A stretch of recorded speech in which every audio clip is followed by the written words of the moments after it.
Okay, so by now we have all heard of the reports out from the Indiana Pacers that they have decided to initiate a rebuild after having a disappointing start to their season, in which they're currently sitting 10-17 and 13th in the East at the time of this recording anyway, which, by the way, I am recording this on Wednesday afternoon, set to upload on Thursday. But anyway, the Pacers haven't had the start to their season that they had hoped for, and it's pretty clear that the fit between Sabonis and Turner that has been questioned for a while now isn't going to work. Now, the reports are indicating that the Pacers are willing to look at offers for Sabonis, Myles Turner, and Caris LeVert. However, I think some Bulls fans are getting a little too excited about this. Just because they are entertaining offers doesn't mean that they're just going to take lowball offers because they're looking to rebuild. No, they're going to want a lot in return for these guys because they know they're valuable assets, especially a guy like Sabonis, who is an all-star and in his prime. But anyway, in today's video, I'm going to be going over trade proposals and scenarios that are realistic options for the Bulls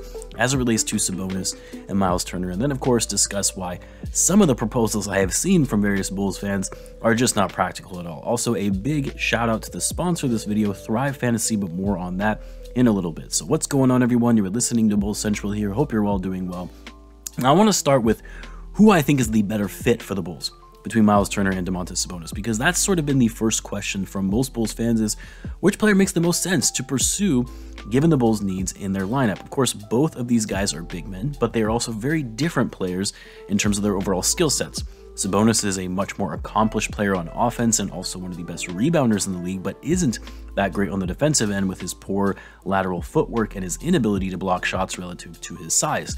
Not as strong on offense as it relates to his scoring and rebounding compared to Sabonis is Myles Turner. However, he's still decent in those areas considering he's averaging 12.6 points per game and 7.5 rebounds, but where Turner excels at is his defense, especially his rim protection, being one of the best shot blockers in the game. It should also be important to note that Turner, who was never known for his three-point shooting when he first entered the league, has slowly evolved his game into being a solid shooter from outside, currently shooting near 40% from three on 4.6 attempts per game. Now, obviously, the better overall player between the two is Sabonis, who is a two-time All-Star and a force in the paint on offense. He's also a power forward, which fits what the Bulls need at this point, whereas Myles Turner is a center and always has played center throughout his career, which would conflict with Vucevic. At the same time, though, Myles Turner is also on a much more favorable contract, making $18 million this year and next year, while Sabonis' contract extends all the way to 2024, at which point he'll be making $21.3 million. Although for an all-star, that's a pretty team-friendly contract as well. So, after assessing all these parameters between the two players and who makes more sense for the Bulls, I mean, for me personally, I think Myles Turner would be a better fit. And it's for a few reasons. One, the Bulls need not only size, but they need a big that can defend and protect the rim, because you're not going to get as much of that from Vucevic. Although Vucevic has been playing decent defense so far this season, but he's certainly not a shot blocker. Second, you can give up less for Turner in a trade because his value isn't going to be as high as Sabonis. And finally, you're more likely to make the money work with Turner being on a lower contract, and also the fact that it expires soon and it'll fit into what the Bulls are trying to do next offseason and getting Lavine a max contract. Also, I just think that by adding Sabonis, as great as he is, you're putting a little too many cooks in the kitchen who are going to want to score. And with Turner, you wouldn't need him to score, and you have him focus solely on the defensive end. Now, I'm going to start with some of the trade proposals I've seen from various folks on Bulls Twitter or even in the comments on this channel, because I think it's good to set realistic expectations in terms of what is absolutely not going to fly or work in a deal. For example, I saw some saying that we could trade Coby White for Sabonis straight up. Like, the Pacers front office would laugh in our faces if that was ever proposed to them. Not only that, but it actually can't be done because the money doesn't work. I know some are really big Coby fans, but you have to understand that Coby's value is not that high right now. He's coming off an injury, hasn't had a chance to showcase what he can do, and yes, he's a high-volume scorer that can give you offense, but he's also incredibly inconsistent. Isn't the best at making good decisions when under pressure, and he can't play defense. You are not going to get Sabonis for Coby White, or even Myles Turner for that matter. Like, the Pacers are going to want more in return for Turner than just Coby White.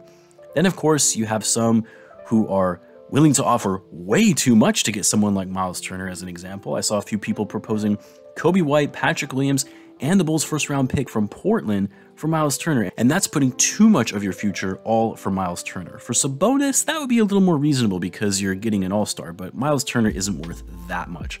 Now, before I continue with the content, a quick word from today's sponsor, which I think you guys are really going to like, and that's with Thrive Fantasy, who has been very generous enough to not only sponsor this video, but also in matching your first deposit on the app all the way up to $100. Yes, that's a free $100 to you guys for just signing up with the app and making a deposit.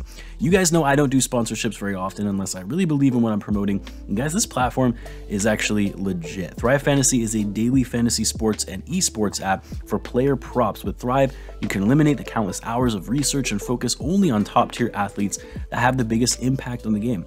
Thrive's feature $50,000 guarantee contest is only $20 to enter, and first place takes home $20,000. So use promo code BULLS when you sign up today and you'll receive a 100% instant first deposit match up to $100. Download Thrive Fantasy on the App Store or Play Store, or by visiting the website at thrivefantasy.com, or you can also use the direct link with my code, which can be found in the description. So appreciate the support from you guys if you use my code, and shout out to Thrive Fantasy for sponsoring this video. But now that we got that out of the way, let's get back into the content. Now, the other thing worth noting is that any trade that would send Sabonis or Turner would most certainly involve Patrick Williams going to the Pacers, which again is why I feel a trade to even go down in which the Bulls are getting one of these players is unrealistic, because the Bulls simply don't have the trade chips to get them. Because here's the deal: if the Pacers are looking to rebuild, they're going to want younger players with upside potential or draft capital. Like I heard someone say we should trade Vucevic for Sabonis. First of all, no. And second, why would the Pacers trigger a rebuild and then bring in a 31-year-old big man? So when we talk about trade assets that the Bulls have that are realistic and aren't untouchable players, you have Coby White, young and still with upside potential. Patrick Williams, same thing. Troy Brown Jr., not the same caliber player as the other two, but a young player who hustles and can play on both ends of the floor. You could even say that Javonte Green or Derrick Jones Jr. are potential trade assets as well, though I really wouldn't want to give up Derrick Jones Jr. in a trade. And then finally, the only first-round pick they can trade, which is the lottery-protected pick from Portland. That's about it. Sure, you could say the 2027 first-round pick, which is the first available pick that the Bulls can trade, but the Pacers aren't going to want to wait that long. It's way too far out for it to be interesting enough or enticing enough for a trade for them. So with those trade assets in mind, here are some proposals that I think are realistic that the Bulls can work with. And these are mainly for Myles Turner, because I don't think Sabonis is going to be a realistic target, nor will we want to give up that much in order to get him. So the first trade that I think works, and again, remember, salaries have to match up, but the first trade that I would make in a heartbeat, and to be honest, this is likely the most unrealistic of them all and wishful thinking on my part, but that's trading Coby White, Troy Brown Jr., and the first-round pick for Myles Turner. I know I've said it's too early to give up on Coby, and I still believe that to be true, but if you have the opportunity to bring in a big man that can protect the rim like Turner can, especially when the Bulls already have too many players in the backcourt, and with the strong showing we have seen from Ayo thus far, I just think this one makes too much sense for the Bulls moving on from Coby. Even though I acknowledge you're giving up on a player that has great upside potential as he develops, matures, and enters his prime, which I think is also why Coby is intriguing enough for a team that is rebuilding and looking towards the future.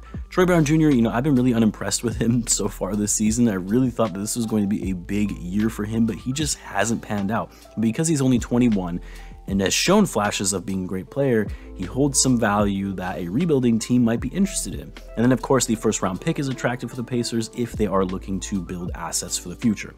Also keep in mind, all of this assumes that Myles Turner would start at power forward for the Bulls, which is something that could present some challenges in its own right, considering he's never really played the four in his career, and maybe he wouldn't be the same player we see now if he was put in that type of role. But I'd have to think that Turner could adapt and play power forward and still be able to help spread the floor with Vucevic, because he's shown that he can hit outside shots as well. Now, the next trade proposal is a little harder for me to swallow, because I've said before, I still can't give up on Patrick Williams, and moving him for someone like Myles Turner could be a huge mistake in the future if Patrick breaks out into a star.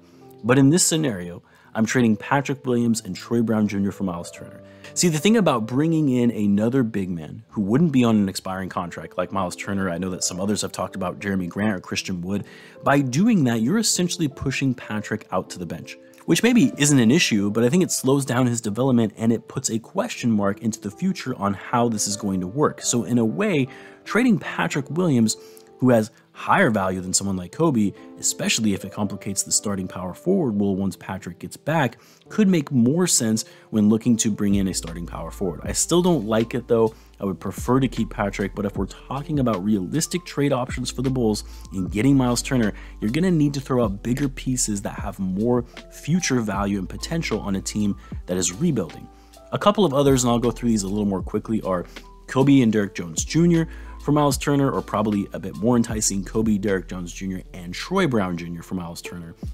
I know some people have been saying, well, couldn't we just trade Patrick for Turner straight up? Well, first of all, I don't think that that would be enough for the Pacers. Second, you have to remember salaries wouldn't match in that instance, as Patrick is still on his rookie deal. And then finally, the last trade proposal is for going all in on Domantas Sabonis, which I myself am still not 100% sold on, as I do question the fit with Sabonis over Turner. However, Sabonis is an all-star. So this one, it would be a trade of Kobe, Patrick, Troy Brown Jr., and the Bulls' first-round pick with Portland for Domantas Sabonis. It gives the Pacers 4 assets they can work with for the future in exchange for their all-star power forward. To be honest, though, the Pacers might ask for more because I'm sure they see Sabonis' value much higher than it actually is, and in that instance, it's not worth it for the Bulls. But either way, I want to hear what you guys think are realistic trade proposals that the Bulls could make for either Turner or Sabonis. Let me know in the comments, and guys, as always, be sure to subscribe if you're a Bulls fan, as I do post daily Bulls content. Thanks again for tuning in, guys, and I will catch you in the next one.